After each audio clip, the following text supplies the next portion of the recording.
अध्याय 2। गायब होने वाला कांच। जब डसली पति पत्नी को उनका भांजा बाहर सीढ़ियों पर मिला था, उस घटना को लगभग 10 साल हो चुके थे। पर प्राइवेट ड्राइव में शायद ही कुछ बदला था। सूरज अब भी सामने वाले साफ सुथरे बगीचे की तरफ से ही निकलता था और डसली परिवार के दरवाजे पर लगी पीतल की नेम प्लेट पर लिखे 4 नंबर को चमकाता था। इसके बाद यह उनके ड्राइंग रूम में घुसता था, जो लगभग वैसा ही था जैसा उस रात को था जब मिस्टर डसली ने उल्लुओं के बारे में अनोखी खबर सुनी थी। केवल मेंटल पीस पर रखे फोटो ही सचमुच बता रहे थे कि कितना वक्त गुजर चुका था। 10 साल पहले वहां पर बड़ी गेंद जैसे एक मोटे गुलाबी बच्चे के बहुत सारे फोटो थे, जिसने रंग बिरंगी टोपियां पहन रखी थी। परंतु डडली डसली अब छोटा बच्चा नहीं था। अब फोटो बता रहे थे कि सुनहरे बालों वाला एक मोटा तगड़ा लड़का अपनी पहली साइकिल पर सवार है, मेले में झूला झूल रहा है, अपने पिता के साथ कंप्यूटर गेम खेल रहा है। उसकी माँ उसे गले लगा रही है और चूम रही है।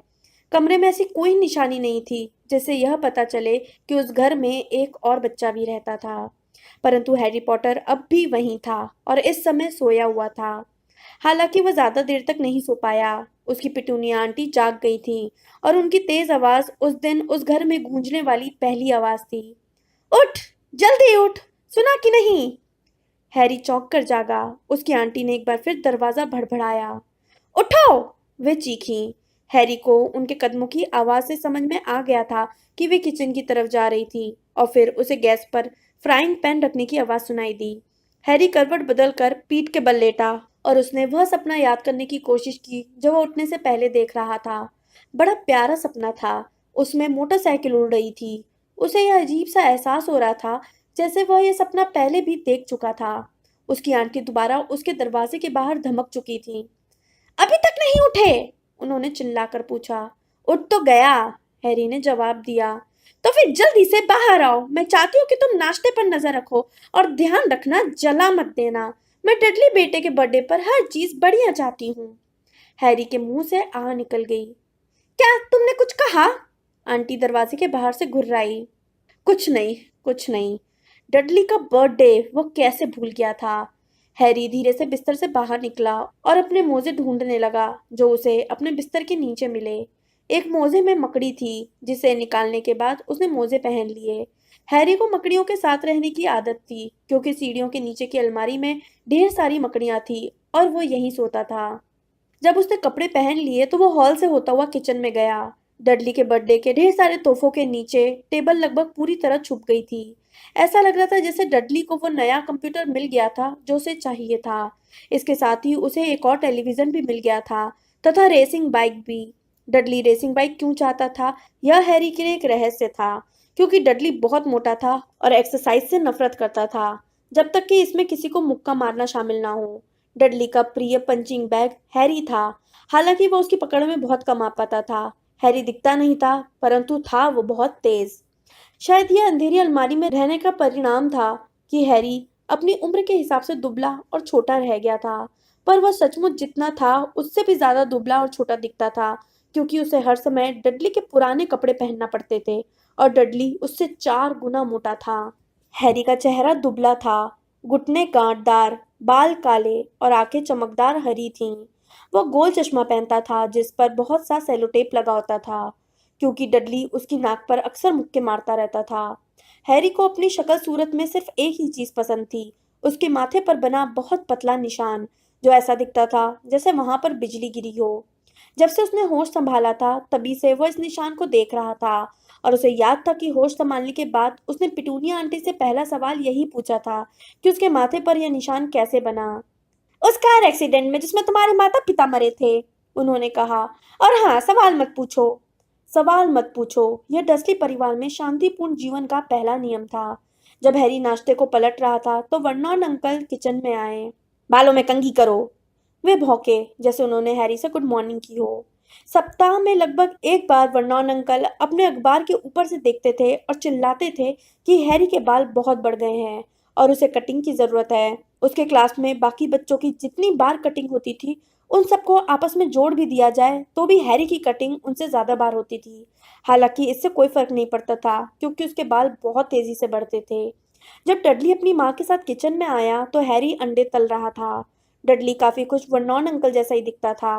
बड़ा गुलाबी चेहरा, छोटी गर्दन, छोटी पानीदार नीली आंखें और मोटे सुनहरे बाल जो उसके मोटे सिर पर जमे हुए थे। पिटूनिया आंटी अक्सर कहती थी कि डडली किसी नन्हे देवदूत की तरह दिखता है। हैरी अक्सर कहता था कि डडली किसी सूअर की तरह दिखता है जिसने विग पहन रखी हो। हैरी ने अंडे और नाश्ते की प्लेटें टेबल पर रख दी, जो आसान काम नहीं था क्योंकि वहां पर जगह बहुत कम थी। इस बीच डडली अपने तोहफे गिन रहा था। उसका चेहरा उतर गया। 36। उसने अपने मम्मी डैडी की तरफ देखते हुए कहा। ये तो पिछले साल से 2 कम है। राजा बेटे, तुम्हें मार्ज आंटी के तोहफों को तो गिना ही नहीं। देखो, वो मम्मी डैडी के बड़े तोहफे के नीचे छुपा है। ठीक है, तो 37 हुए, डडली ने कहा और उसका चेहरा लाल हो गया था। हैरी को लगा कि डडली का नाटक अब शुरू होने ही वाला है और इसलिए वो नाश्ते को अपने मुंह में जितनी तेजी से भर सकता था भरने लगा, क्योंकि डडली टेबल भी पलट सकता था। जाहिर था पेटूनिया आंटी को भी खतरा दिख गया था, क्योंकि वह जल्दी से बोली, और हम आज जब बाजार जाएंगे तो तुम्हारे लिए 2 और तोहफे ले आएंगे। ये कैसा रहेगा बेटू? 2 और तोहफे? अब तो ठीक है। डडली ने एक पल सोचा। यह मुश्किल काम था। अंत में वो धीमे से बोला, तो मेरे पास 37 और 2 39 मेरे लाडले, पिटूनिया आंटी बोली। ओ, डडली धम से बैठ गया और उसने अपने सबसे पास वाले पैकेट पर झपट्टा मारा। फिर ठीक है। बर्नॉन अंकल धीरे से हंसे। छोटा बदमाश अपने पैसे की पूरी कीमत वसूल करना चाहता है, बिल्कुल अपने डैडी की तरह। वाह मेरे बेटे, वाह डडली। उन्होंने डडली के बालों पर हाथ फेरा। उसी समय फोन की घंटी बजी और पिटूनिया आंटी फोन सुनने चली गई, जबकि हैरी और वर्नॉन अंकल इस बीच डडली को तोहफे खोलते हुए देखते रहे, जिनमें racing bike, video camera, remote control वाला हवाई जहाज, 16 नए कंप्यूटर गेम और वीसीआर शामिल था। जब वह एक सुनहरी कलाई घड़ी की पन्नी खोल रहा था, तभी पिटूनिया आंटी फोन सुनकर वापस आई। उनके चेहरे पर गुस्सा भी था और चिंता भी। बुरी खबर है वर्नॉन, वे बोली। मिसेस फिग का पैर टूट गया है। वे इसे अपने पास नहीं रख सकती। उन्होंने हैरी की तरफ सिर झटकते हुए कहा। दहशत के मारे डडली का मुंह खुला रह गया, परंतु हैरी का दिल तो बल्लियों उछलने लगा। हर साल डडली के जन्मदिन पर अंकल आंटी डडली और उसके किसी दोस्त को दिन भर बाहर घुमाने ले जाते थे, यानी एडवेंचर पार्क, हैमबर्गर बार या फिर फिल्म। हर साल हैरी को मिसेस फिग नाम की एक पागल बुढ़िया के पास छोड़ दिया जाता था, जो 2 गली दूर रहती थी।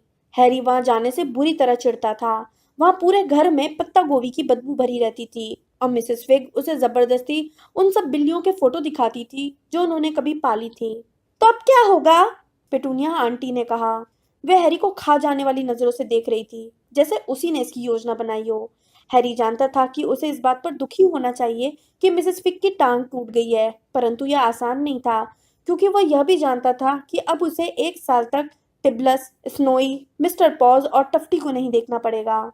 हम मार्ज को फोन कर सकते हैं, वर्नन अंकल ने सुझाव दिया। बेवकूफी की बात मत करो वर्नॉन, वो हैरी से नफरत करती है। डसले पति पत्नी अक्सर हैरी के बारे में इसी तरह से बात करते थे, जैसे वो वहां हो ही नहीं, या फिर वो कोई बहुत ही कम बुद्धि वाला प्राणी हो जो उनकी बातें नहीं समझ सकता हो, जैसे कोई घोंगा। और उसका क्या नाम है, तुम्हारी सहेली वॉन? माजोर्का में छुट्टियां मनाने गई है, पिटूनिया आंटी खींचते हुए बोली। आप मुझे घर पर ही छोड़ जाएं, हैरी ने बड़ी आशा से कहा। कम से कम आज के दिन तो वह टेलीविजन पर जो चाहेगा देखेगा और शायद डडली के कंप्यूटर पर गेम भी खेल लेगा। पिटूनिया आंटी को देखकर ऐसा लगा जैसे उन्होंने अभी अभी साबुत नींबू निगल लिया हो। और वापस आकर देखे कि घर तबाह हो चुका है, वे गुर्राई। मैं घर को बम से तो नहीं उड़ा दूंगा, हैरी ने कहा, परंतु किसी ने उसकी बात नहीं सुनी। एक काम करते हैं, इसे चिड़ियाघर ले चलते हैं, पिटूनिया आंटी ने धीमे से कहा, और वहां इसे कार में छोड़ देंगे। कार नहीं है, हम इसे कार में अकेला नहीं छोड़ सकते। डडली गला फाड़ कर रोने लगा। सच तो यह था कि वह रो नहीं रहा था, उसे सचमुच रोए तो बरसों हो चुके थे, परंतु वो जानता था कि अगर वह मुंह बनाएगा और जोर से रोने जैसी आवाज निकालेगा तो उसकी माँ उसकी हर जिद पूरी कर देगी। मेरे प्यारे राज दुलारे, रोना नहीं, मम्मी उसे तुम्हारा बर्थडे बर्बाद नहीं करने देगी, वे चीखी और उसे बाहों में भर लिया। मैं नहीं चाहता कि वह साथ चले, डडली झूठ मूठ की जोरदार सुबकियों के बीच चीखा। वह हमेशा हर चीज बिगाड़ देता है। उसने अपनी माँ की बाहों के बीच से झांकते हुए हैरी को चिढ़ाया। तभी दरवाजे की घंटी बजी। हे भगवान, वे लोग आ गए, पिटूनिया आंटी हड़बड़ा कर बोली। और एक पल बाद डडली का सबसे अच्छा दोस्त पियर्स पॉलकिस अपनी माँ के साथ अंदर आ गया। पियर्स एक दुबला पतला लड़का था जिसका चेहरा चूहे जैसा था। जब डडली दूसरे बच्चों को मारता था तो आमतौर पर पियर्स ही उनके हाथ पीछे से पकड़ कर रखता था। डडली ने रोने का नाटक तत्काल बंद कर दिया। आधे घंटे बाद हैरी को अपनी किस्मत पर भरोसा नहीं हो रहा था। वो डसली की कार में पियर्स और डडली के साथ पीछे वाली सीट पर बैठा हुआ था और जिंदगी में पहली बार चिड़ियाघर देखने जा रहा था। उसकी आंटी और अंकल को यह समझ में नहीं आया कि उसका क्या किया जाए, परंतु चलने से पहले वर्नन अंकल हैरी को एक तरफ ले गए। मैं तुम्हें चेतावनी दे रहा हूँ। अपने बड़े गुलाबी चेहरे को हैरी के बिल्कुल पास लाकर उन्होंने कहा था, कान खोलकर सुन लो लड़के, कोई भी खुराफात की, कोई भी, तो मैं तुम्हें उस अलमारी में क्रिसमस तक बंद कर दूंगा। मैं कुछ नहीं करूंगा, हैरी ने कहा, कसम से। परंतु वर्नोन ने उसकी बात पर विश्वास नहीं किया। कोई भी कभी नहीं करता था।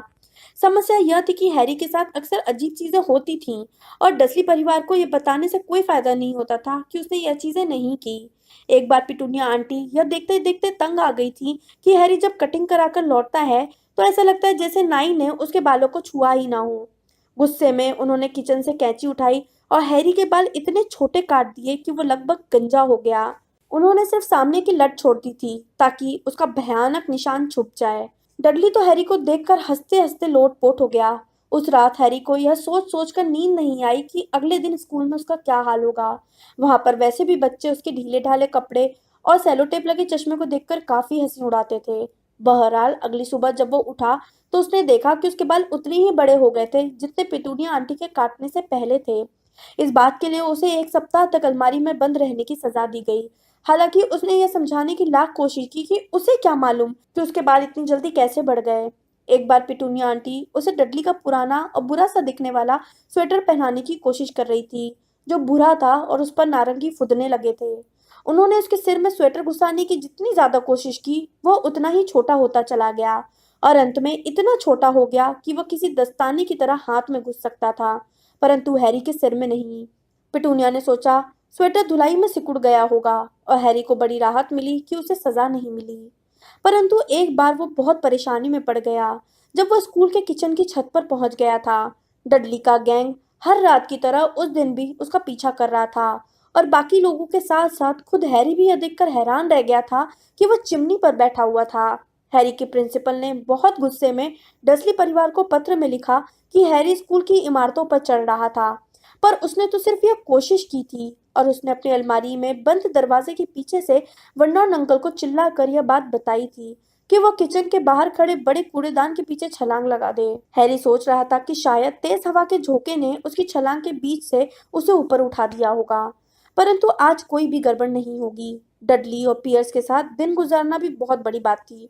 जब वह जगह स्कूल, उसकी अलमारी या पत्ता गोभी की बदबू से भरा मिसेस फिक का ड्राइंग रूम ना हो। गाड़ी चलाते समय वर्नॉन अंकल पिटूनिया आंटी के सामने सबको कोस रहे थे।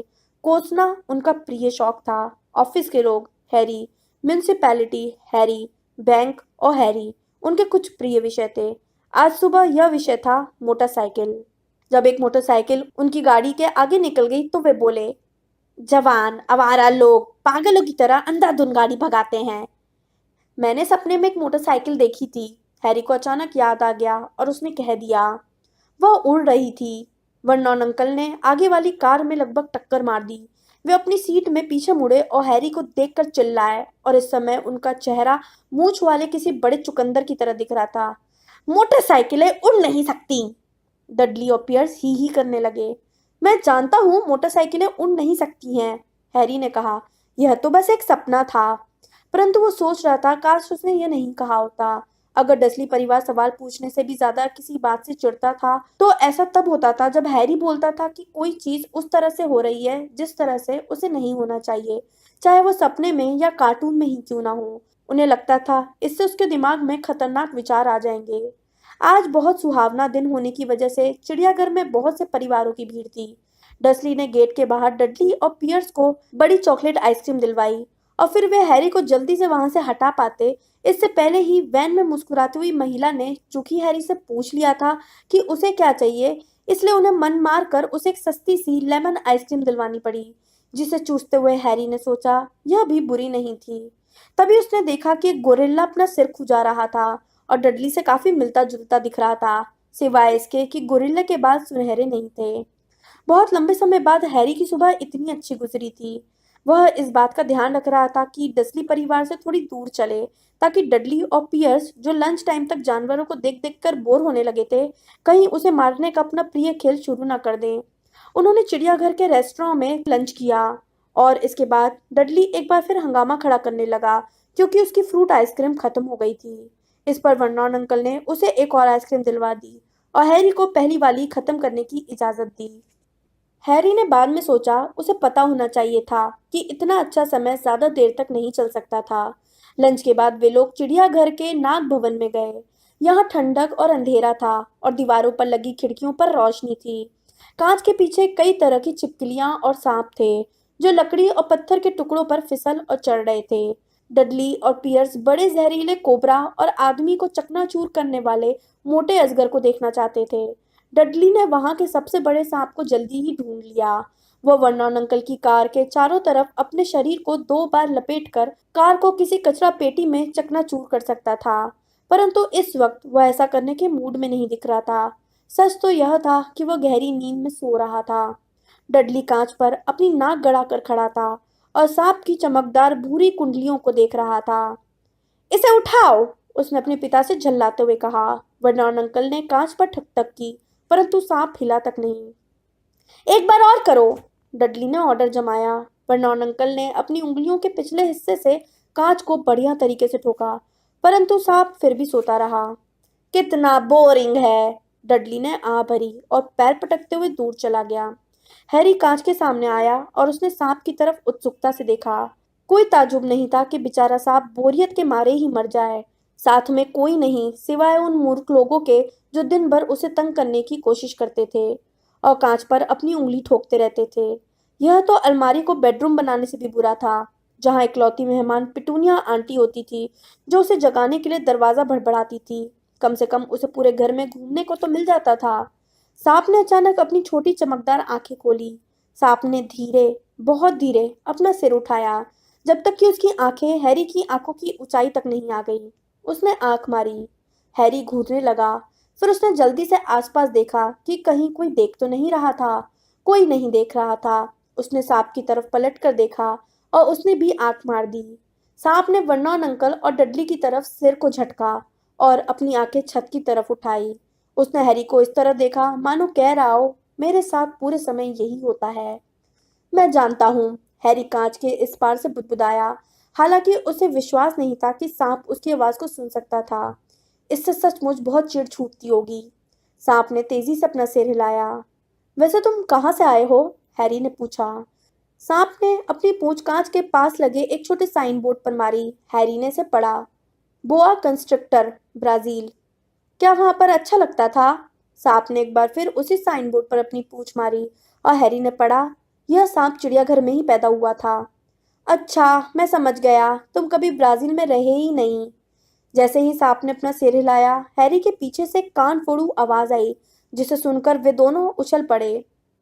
डडली, मिस्टर डसली, आइए और इस सांप को देखिए। आपको विश्वास नहीं होगा कि ये क्या कर रहा है। डडली जितनी तेजी से आ सकता था, उनकी तरफ लुढ़कता हुआ आया। तुम अलग हटो, उसने हैरी की पसलियों में घूंसा मारते हुए कहा। अचानक हमले से हैरान हैरी कंक्रीट की फर्श पर धड़ाम से गिर पड़ा। आगे जो हुआ वो इतनी तेजी से हुआ कि कोई भी नहीं देख पाया कि यह कैसे हुआ। एक पल पहले तक पियर्स और डडली कांच के करीब उससे टिके खड़े थे और दूसरे ही पल वे दहशत में चीखते हुए पीछे की तरफ उछल पड़े। हैरी बैठ गया और हांफने लगा। सांप के सामने वाला कांच गायब हो गया था। सांप अब तेजी से अपनी कुंडलियां खोल रहा था और फर्श पर फिसल रहा था। पूरे नाग भवन में लोग चीखने लगे और बाहर के दरवाजों की तरफ भागने लगे।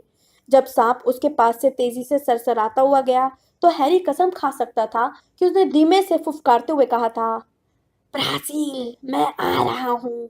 शुक्रिया दोस्त। नाग भवन का पहरेदार सदमे में था।